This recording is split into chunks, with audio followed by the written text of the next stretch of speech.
warahmatullahi wabarakatuh. Apa kabar? Kembali berjumpa dengan saya Herz Guno Arif dari Forum News Network. Ekonom senior dari Universitas Indonesia Faisal Basri kembali bersuara keras soal kondisi ekonomi nasional dan pemerintahan Jokowi.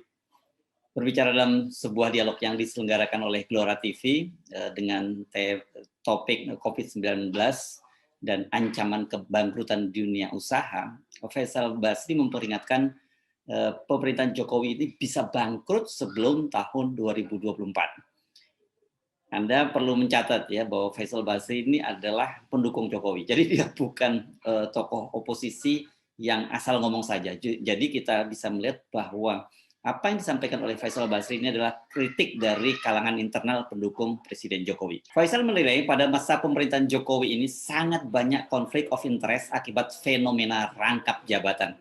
Kalau ekonom senior Rizal Ramli menyebut fenomena ini sebagai peng-peng, penguasa sekaligus pengusaha. Jadi banyak sekali pengusaha yang masuk ke dalam pemerintahan, sebaliknya banyak juga pejabat pemerintahan mulai dari daerah sampai pusat yang masuk dalam organisasi usaha seperti Asosiasi Pengusaha Indonesia, APindo, dan Kamar Dagang dan Industri Indonesia atau Kadin. Jadi tertibkanlah konflik of interest itu. Separah-parahnya zaman Pak Harto, ya, tidak ada rangkap jabatan antara penguasa dengan pengusaha. Baru era Jokowi inilah pengurus teras Kadin diisi oleh Kadin Indonesia, ya, diisi oleh wakil menteri. Ini dia sebagai penguasa atau pengusaha? Kemudian staf khusus menteri banyak jadi pengurus teras Kadin juga. Pak Bob ini ada ketua APindo Provinsi Lampung merangkap wakil wali kota Bandar Lampung. Inilah sumber dari kerusakan ini, sehingga yang terpikir adalah bagaimana menyokong oligark ini, sehingga kebijakan-kebijakannya bias ke sana. Contohnya Undang-Undang Minerba, dan yang terakhir adalah PP nomor 34 tahun 2021 tentang ketenagakerjaan. Ini juga barangkali harus kita perjuangkan bersama, yang membolehkan semua jabatan diisi oleh orang asing, pekerja asing, kecuali HRD. Kemudian ada lagi PP, ya, yang membebaskan kewajiban membangun kebun tebu bagi pabrik gula rafinasi yang jumlahnya cuma 11. Oh, ditambah jadi 12. Satu lagi punya Haji Isam, yang merupakan bendahara tim pemenangan Pak Jokowi, dan pabrik gulanya diresmikan oleh Pak Jokowi. Dia bermasalah hukum, ada soal pajak, tapi hampir bisa dipastikan ya tidak ditangkap lah. Nah, kalau ini semua begini, kalah semua rasionalitas. Jangan heran kalau investor asing juga makin enggan datang ke Indonesia, karena banyak sekali ketidakpastian. Ya, banyak yang sudah hengkang. Satu lagi yang kerugian negaranya bisa ratusan triliun adalah mengganti term kontrak proyek Masela dari offshore jadi onshore. Akibatnya sampai sekarang terbengkalai, dan Shell keluar dari konsorsium itu. Akibatnya kita kehilangan kesempatan bertahun-tahun untuk menikmati penjualan gas kita yang besar itu dari Masela, ya, lebih besar dari yang ada sekarang. Nah, itu siapa yang harus disalahkan? Saya kebetulan wakil ketua tim pendamping kajiannya, ya, dan kajiannya secara ilmiah merekomendasikan agar offshore. Tapi tiba-tiba dalam satu kesempatan Pak Jokowi di Pontianak mengumumkan onshore tanpa alasan apa-apa. Nah, inilah. Jadi menyebabkan kerugian negara luar biasa besar, dan akhirnya negara tidak akan sanggup. Ya, waskita menjual Waskita ya kalau nggak salah, menjual jalan tolnya 2 triliun padahal nilai investasinya 11 triliun gitu. Kan lama-lama bangkrut. Dan kebangkrutan itu tidak bisa terlalu lama. Sebelum 2024 Republik ini sudah bangkrut. Pemerintah ini sudah bangkrut. Kecuali kalau kita melakukan upaya-upaya luar biasa, ya, presidennya sadar, ya, membersihkan sekelilingnya dari orang-orang seperti Muldoko, Ngabalin, Luhut Panjaitan dan sebagainya itu. Kalau tidak, ya udah terima risikonya. Menanggapi pertanyaan berkaitan dengan kemungkinan pemerintahan bangkrut dan kaitannya dengan menurunnya penerimaan pajak, Faisal menyoroti hadirnya Undang-Undang Omnibus Law atau Undang-Undang Cipta Kerja yang sangat menguntungkan pengusaha. Mereka ini adalah pengusaha penguasa yang masuk dalam kelompok oligarki. Melalui Omnibus ini, para pengusaha menikmati pemotongan dan bahkan penghapusan pajak serta royalti. Tidak signifikan ya, tidak signifikan. Yang lebih signifikan penurunan pajak itu gara-gara Omnibus. Kan penerimaan pajak kita terbesar dari pajak korporasi. Nah, pajak korporasinya diturunkan tahun lalu dari 25 ke 22%. Dunia usaha nggak minta. Rencananya tahun depan diturunkan jadi 20%, tapi nggak jadi karena takut, udah turun. Diingatkan oleh Bank Dunia, bangkrutnya lebih cepat gitu kasarnya gitu. Jadi udah jadi, berhenti di 22%. Kemudian fasilitas-fasilitas pajak lainnya, misalnya batubara nggak perlu bayar royalti. Kalau mengolah, nanti nyuci batubara juga dianggap ngolah itu, bebas royalti. Kalau gasifikasi batubara terjadi, bebas royalti. Padahal royalti itulah penerimaan, sebagian penerimaannya dari pemerintah daerah. Jadi karena ulahnya sendiri. Dan tidak ada lagi menteri yang mau mengingatkan atau berani mengingatkan. Karena Pak Jokowi ini terlalu cepat jadi otoriter ya, kalau saya lihat. Dia pikir semua yang dia pikirkan benar. Tidak ada lagi yang mengingatkan. Mungkin cuma Pak Mahfud yang mau mengingatkan dengan Pak Pratik, yang lain-lainnya sudah. Orangnya gue pikirin gitu. Jadi ini masalah governance ya. Government failure-nya udah terlalu banyak. Dan kalau kita biarkan ya itulah. Krisisnya dari dalam pemerintahan. Dunia usahanya insya Allah bisa survive. Sangat tajam sekali ya pernyataan dari Faisal Basri ini. Khusus berkaitan dengan Menko Marinvest Luhut Panjaitan ini bukan pertama kalinya Faisal bersuara sangat keras. Dia berkali-kali mengkritik posisi Luhut dan hubungannya dengan Jokowi. Dia bahkan pernah mengusulkan agar Luhut sekalian saja dijadikan Perdana Menteri karena saking banyaknya urusan yang ditangani dan diserahkan tanggung jawabnya oleh Presiden Jokowi kepada Luhut. Soal Jokowi otoriter, nah ini sama dengan sejumlah pengamat politik termasuk dari luar negeri yang menilai Jokowi itu sudah berubah menjadi otoriter.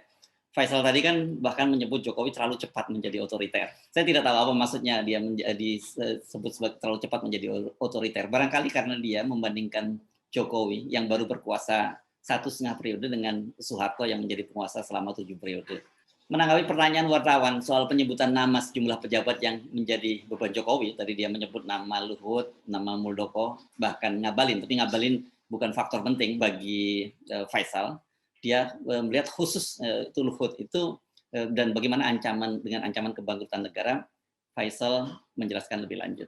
Insya Allah saya akan berusaha terus untuk mengumpulkan bukti-bukti ya tentang liability negara ini atas keberadaan mereka itu ya, terutama yang dua lah. Kalau Ngabalin cuma ucapannya aja kan, terutama Pak Luhutnya lah. Saya akan usahakan secepat mungkin bersama dengan teman-teman. Kemarin juga ada semacam kesepakatan lewat acara seperti ini. Kita akan bikin konsorsium untuk mempercepat pengungkapan kerugian negara ratusan triliun akibat konflik of interest dan macam-macam itu ya. Jadi insya Allah Nah, yang pertama terkait dengan eh, beban negara itu, praktis sebetulnya negara tidak punya uang ya untuk membiayai macam-macam itu, karena Anda bayangkan aja pemerintah pusat itu tahun depan 21% pengeluarannya hanya untuk bunga, hanya untuk bunga 21%. Ini tertinggi sepanjang sejarah. 2014 baru 11%, sekarang 21%, naik 2 kali lipat selama era Pak Jokowi ini ya. Nah, kemudian yang kedua, anggaran pendidikan tidak boleh dipotong karena ada di Undang-Undang Dasar kan 20%, dan ada lagi mandatori-mandatori lainnya. Jadi praktis tidak ada lagi, kecuali pemerintah dengan gelap mata ya memotong anggaran sosial. Saya tidak tahu apakah itu motifnya ada 9 juta orang miskin dicoret sebagai penerima uh, uh, uh, bantuan sosial. Ya, kalau mudah-mudahan teman-teman mau berpartisipasi untuk apa namanya bikin petisi ya yang sudah dibuat oleh teman-teman Infit itu, enak aja gitu. Ya mungkin ada kesalahan segala macam ya, tapi kan saya tunjukkan tadi jumlah yang rentan tuh besar sekali gitu ya. Jumlah yang rentan itu 52,8 juta orang gitu ya. Dan orang yang tidak miskin juga sekarang jadi miskin gara-gara pandemi, kalau pakai ukuran yang lebih patut gitu. Karena garis kemiskinan di kita kan relatif rendah ya. Nah, kemudian secara tidak langsung juga pemerintah meminta PMN, penyertaan modal negara, untuk BUMN-BUMN-nya yang kelimpungan gara-gara ditugaskan oleh pemerintah. Ya. Jadi perusahaan-perusahaan itu ditugaskan, nggak punya duit, tapi katanya bisnis to bisnis. Kemudian utangnya besar, proyeknya nggak jalan. Nah, disuntik namanya PMN, penyertaan modal negara, yang tahun ini 70 triliun. Coba Anda tambahkan aja tuh proyek apa namanya? Proyek apa namanya? Aduh, saya lupa. Proyek jalan tol ya, proyek tol Sumatera ya, kemudian macam-macam lagi. Lantas yang juga besar menyedot keuangan negara itu, yang akan dipotong lagi adalah jatah daerah, potong lagi daerah gitu. Jadi transfer ke daerah itu tidak naik dalam 2 tahun terakhir praktis. Padahal kan kebutuhan daerah juga naik terus. Nah, inilah yang membawa pada akhirnya, kalau saya perkirakan sih ya, saya perkirakan gitu, kan defisit pemerintah bisa membuat dia tidak bangkrut. Caranya apa? Ya keluar Perpu lagi, ya, sehingga pemerintah tahun 2023 masih bisa utang lebih banyak. Seperti di Amerika kan, Amerika kan minta debt ceiling itu ya, tapi di Amerika agak aneh gitu. Pengeluarannya sudah disetujui, tapi utangnya tidak disetujui, kan repot. Nah, jadi tanda-tanda kebangkrutan itu adalah BI dituntut untuk lebih banyak membeli surat utang pemerintah. Nah, kemudian juga dengan semakin banyaknya pemerintah berutang, kan perlu ada yang beli ya. Nah, pembeli surat utang terbesar pemerintah itu adalah bank-bank. Ini. Jadi sebelum pandemi, bank itu membeli 26,9 surat utang kan, 26,9%. Bulan Juni 2021 sudah 32,5. Jadi udah sepertiganya surat utang itu. Jadi bank-bank itu tidak menyalurkan kredit. Tidak menyalurkan kredit, melainkan lebih senang beli surat utang pemerintah. Gitu. Atau neleponin kita tuh, bunganya barusan saya baca bunganya 0,99% per bulan gitu ya. Tentu saja lebih tinggi sekali ya, relatif tinggi karena beda bunga pinjaman dengan bunga deposito makin lama makin lebar gitu. Jadi belum lagi yang lain-lain ya, yang apa namanya, yang apa ya namanya, liability yang masih menggantung ya, karena banyak sekali risiko-risiko yang dialami. Kuncinya adalah kenapa? Karena pemerintah menugaskan BUMN-nya melampaui kemampuan mereka. Contohnya PLN itu puluhan triliun yang belum dibayar pemerintah dana kompensasinya, ya, sampai akhirnya PLN pasrah gitu ya. Tagihan kepada pemerintah itu dianggap sebagai piutang jangka panjang aja lah, dibayar juga nggak dibayar juga ya udahlah, nggak dihitung dalam rencana bisnis mereka. Jadi perusakan itu terjadi luar biasa.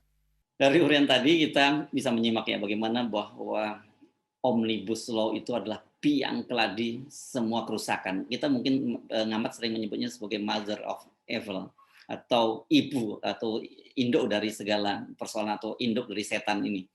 Jadi bukan omnibusnya ya terutama yang disebut oleh Faisal Basri, terutama aturan-aturan di bawahnya, aturan pelaksanaan yang benar-benar disiapkan sebagai jalan tol bagi para pengusaha. Karena itu dia bertekad akan melawan terus dan menghapuskan Omnibus Law. Nah, kalau Omnibus, saya sampai sekarang konsisten. Omnibus adalah cara mereka untuk bagi-bagi rezeki kepada oligark itu. Jadi Omnibus itu diteken sehingga pengusaha batubara tidak perlu khawatir kalau konsesinya habis tidak diperpanjang. Otomatis diperpanjang sampai batubaranya habis. Limbah batubara tidak lagi dikategorikan sebagai limbah B3. Pengusaha gula rafinasi Tommy Winata dan kawan-kawan ya tidak perlu lagi membangun pabrik gula atau membangun perkebunan tebu atau membeli tebu dari rakyat. Jadi 100% gula rafinasinya itu adalah hasil olahan dari gula rafinasi yang diimpor. Sehingga kalau kita tahun 1937, belum Indonesia tentu saja menjadi pengekspor gula terbesar kedua di dunia, sekarang kita menjadi pengimpor terbesar di dunia. 4,5 juta ton setiap tahun diimpor, dan teman-teman tahu harga gula di pasaran 12.500 ya. Sementara harga gula raw sugar itu enggak sampai 4.000 di pasar internasional. Jadi untungnya gila-gilaan. Dan hanya boleh diimpor oleh 11 perusahaan itu. Perusahaan BUMN enggak boleh, perusahaan pabrik gula milik Bulog ada, Gendis Madu Manis tidak boleh import gula rafinasi. Hanya yang punya Tommy Winata, punya Edi Kusuma, punya yang punya Martua Sitorus, itu 11 perusahaan aja. Kalau saya peras jadi 3 itu menguasai 95% dari produksi gula rafinasi. Nah, itu yang dibikin. Sekali lagi, Omnibus adalah jalan tol. Dan teman-teman bisa bayangkan ya, perubahan. Jadi Omnibus sekarang udah punya anak cucu. Jadi kan ada PP-nya. Nah, PP-nya itu yang bilang di Omnibusnya sih masih oke, tapi di PP-nya dibilang bukan di pasal tapi di penjelasan. Gila, Pak. Kewajiban untuk membangun perkebunan buat semua kecuali untuk pabrik gula rafinasi. Gila. Saya sih udah sampaikan ke Pak Mahfud MD ya. Ini makin banyak nih Pak penyelundupan pasal ini. Pokoknya, waduh luar biasa deh. Kalau negeri ini tidak marah kepada pemimpinnya, negeri ini udah keblinger. Pak Harto aja marah, ini yang dilakukan lebih parah dari yang dilakukan Pak Harto. Pak Harto tidak pernah sekali ngerusak petani-petani cengkeh ya. Sampai petani cengkeh itu membabat semua kebun-kebun cengkehnya. Sebentar lagi tebu dibabat oleh petani-petaninya. Kemarin sudah dibabat sendiri cabai ya. Marah dia karena tidak bisa jual, harganya anjlok sekali. No one care. Nah, jadi teman-teman sekalian, saya akan terus melawan, walaupun omnibusnya sudah jadi undang-undang, akan terus melawan dan akan terus berupaya untuk membuktikan bahwa ini undang-undang yang zalim. Bohong kalau namanya aja ciptaker, nggak ada itu. Karena ketentuan tentang pekerja justru semakin mempermudah perusahaan untuk mem-PHK. Ya, kan? Jadi dosa luar biasa itu ya. Seorang ketua partai politik, saya tidak mau sebut namanya, mengatakan kalau saya menang pemilu dan saya memerintah, yang pertama kali saya lakukan adalah membatalkan undang-undang Ciptaker. Itu belum yang lain-lain loh ya, banyak sekali ini Ciptaker ini turunannya. Jadi kita lawan ya, sampai apalah uji materi juga, judicial review juga sudah sulit karena kan sudah disumpel oleh masa jabatan yang diperpanjang untuk hakim-hakim konstitusi tanpa harus fit and proper lagi di DPR. Jadi parah sekali teman-teman sekalian. Ya, saya tidak menyangka ya, saya sebagai pendukung Pak Jokowi gitu, menyangka bisa separah ini gitu. Tapi saya masih yakin pilihan saya itu benar karena akan lebih rusak lagi negara kalau presidennya Prabowo Subianto. Pernyataan terakhir Faisal Basri ini sungguh sangat bergelitik. Sebagai pendukung Jokowi, dia rupanya tidak mau disalahkan, walaupun dia menyatakan tidak menyangka kalau presiden pilihannya itu akan menimbulkan kerusakan yang luar biasa terhadap bangsa ini. Tapi uniknya, dia tetap merasa yakin, andai saja Prabowo yang terpilih, maka negara ini akan rusak lebih parah lagi. Apa sebenarnya nasib kita ini sebagai bangsa? Kita bukan memilih pemimpin yang terbaik di antara yang baik, tetapi terbaik di antara pilihan yang sama-sama buruk. Inilah dampak presidensial threshold 20%. Memang sudah didesain oleh oligarki untuk memaksa rakyat memilih presiden yang menjadi pilihan mereka. Jadi rakyat itu ya dipaksa untuk memilih di antara dua pilihan yang buruk tadi. Para oligarki ini menyiapkan presiden yang bisa diatur-atur untuk menjalankan agenda bisnis dan politik mereka. Jadi paham ya sekarang mengapa presidensial threshold 20% itu harus dihapuskan. Karena itu memang mainan oligarki untuk menguasai Indonesia secara politik dan ekonomi. Rakyat itu hanya menjadi stempel saja ketika pemilu berlangsung. Nggak punya pilihan lain lagi. Seperti pilihan tadi yang disebutkan oleh Bang Faisal Basri. Dia memilih Jokowi dan dia tidak, karena dia khawatir kalau dipimpin oleh Prabowo, negara ini akan rusak parah. Tapi ternyata ketika dipimpin Jokowi juga menurut dia juga terjadi kerusakan yang sangat parah. Jadi oligarki dan berbagai aturan perundang-undangan yang mereka buat ini betul-betul sangat jahat. Saya Hersman Arif dari Forum News Network. Wassalamualaikum warahmatullahi wabarakatuh.